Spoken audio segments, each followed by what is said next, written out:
I'm Caroleo, the Catering Manager at Woodhouse Grove. I've been here since May 2018. I'm responsible for all the catering on the site of Woodhouse Grove and also Ashdown and Bronte.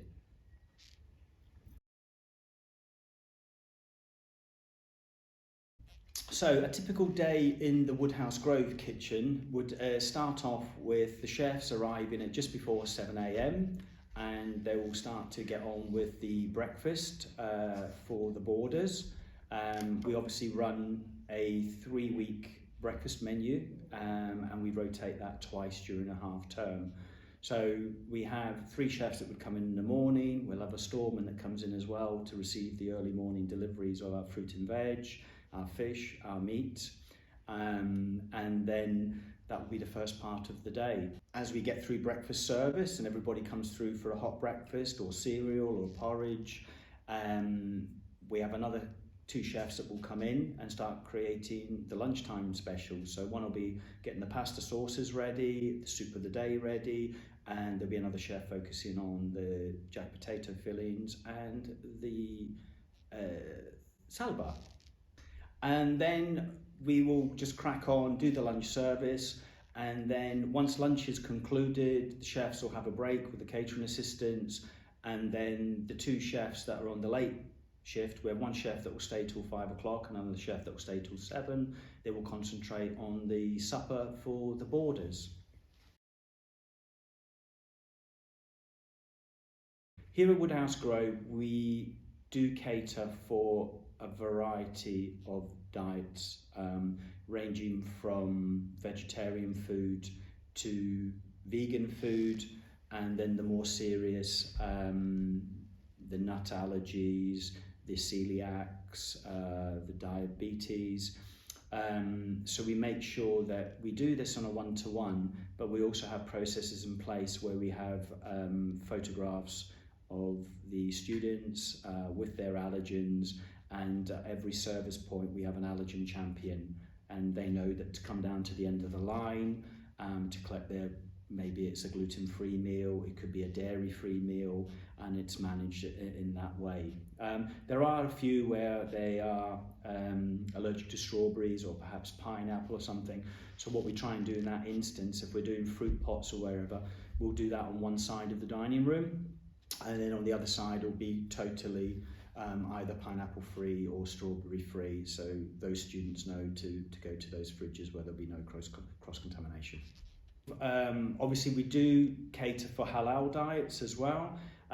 All our chicken that we buy in at Woodhouse Grove is all halal certified, so all our dishes, whether it be on the pasta bar, a jack potato filling, or on the main counter, all our chicken is halal.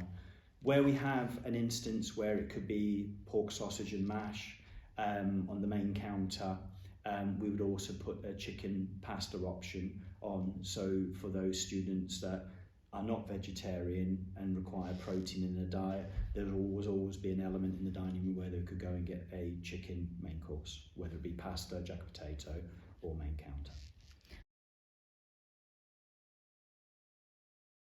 Yeah, a typical vegetarian meal varies greatly. It could be a vegetable casserole, it could be a tomato and feta tart, or it could be something as simple as just mac and cheese.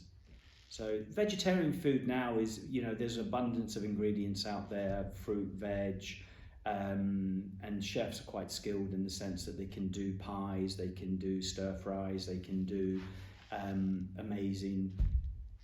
using amazing ingredients, they can do some lovely vegetarian dishes.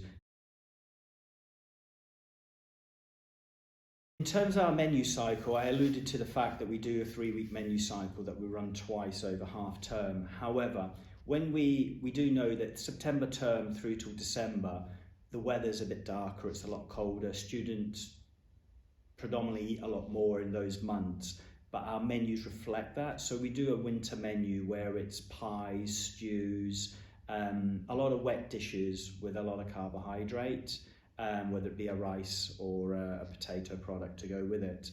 We'll also do a range of hot desserts through those winter months as well. So sponge and custard, apple crumble and custard. They're the types of desserts that we would do. As we go into the brighter and the summer months, the food gets a bit lighter, so we focus a lot more on tarts and colder desserts that will go in the refrigeration unit, and they can help themselves as they come through. So a lot less focus on the hot desserts. And then the salad bar gets a bit more attention because we have a lot more ingredients to play with on the salad bar. And then the dishes become a bit lighter as well. So perhaps a chicken breast dish with some seasonal vegetables and a lighter potato or carbohydrate offer. My favourite dish, I would have to say, at Woodhouse Grove would be the fish and chips that we do on a Friday. We make a fresh batter in the morning. Our fish is freshly delivered, skinless, boneless fillets. And then they're dipped, fried just before service, and then we have one chef constantly on frying duty, one doing chips and one doing the fresh fish, and we maintain that pace all the way through lunch service. We also have a pasta bar on that day if somebody doesn't like the fish offer, and we normally do lasagna and chips.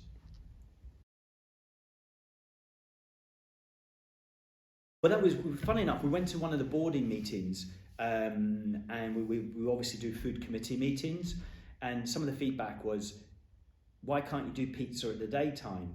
You know, why can't you do pizza and chips on lunch on a Friday? And we sat there and we thought, well, the reason we can't is it's a round pizza and we've only got so much space in the ovens. So once you calculate you're going to get maybe 6 triangles out of a pizza, if you times that to 1,000, we haven't got the oven space. And then obviously I have a decent commute home. So one night I was sitting in traffic on the M62 and I thought, do you know what? French bread pizza. We could do pepperoni, do a margarita, French bread, load them up on the trays, and we've done it now, and it's been really, really popular. And then that was, to be fair, that was feedback from the students, and then going away and sort of thinking out the box a little bit and saying, well, that's what they want, that's what they've asked for. They want it at the daytime. How do we accomplish that? And actually the French bread, and it's flown. It's really, although I've been Italian and calling it a French bread pizza sticks in my throat, but it works and the kids are happy and it's a good meal on a Friday. I think, look, the most important thing, being the catering manager here, is that food is very, very important to the students, whether they're day kids, whether they're boarding, whether they're national boarders or international boarders. Food's very emotive, it's very emotional as well. So food can make you happy. If you get it wrong, it can make you sad, it can frustrate you. So we do know food is really, really important, and we do work really, really hard with the school and the students to try and get the menu right. The other thing as well is the nutritional value of having a balanced diet and a decent meal. You know, if you're doing sports, you need the fuel. If you know, got an afternoon stint and, you know, some tough lessons and tough subjects coming up, then it helps with your focus levels and your concentration levels. So we do understand all that. And to be fair, I think the school's very, very good in terms of the way they come through the line. Yes, we have an element where we serve the protein, but literally everything else in that dining room, they can walk around and have as much as they want within reason. And you know, take the salad bar, have a jack potato, go to the pasta bar, you know, take a dessert, take a piece of fruit, take a yogurt. There are nutritional guidelines, so in terms of protein, we work on 120 to 160 grams of protein, and it's the same with carbohydrates and dairy. So we looked at getting some pots in. We started measuring out the tuna and measuring out the cheese pots, and it was 50 grams, which was well in what was a requirement for feeding at lunchtime. But we're quite happy if you can eat 2. So some of the sixth formers that play for first team rugby, you know, they're probably looking and say, well, I can do more than 50 grams, and I'm not going to argue with them. So if they can take 2 and they eat 2, it's fine. But more often than not, because they're in pots now, people take 1. And, you know, as you know, it alludes to, it works. You know, sometimes 1's enough, you know. But equally, we're not precious that if you want to take 2, take 2. But it has reduced, we've reduced the amount of cheese by a few kilos per day now, and not just because we're cutting back, it was going in the bin, which there's two positives there. We're saving the kilos of cheese from a business point of view, but equally there's a sustainable tick box there that we are really addressing.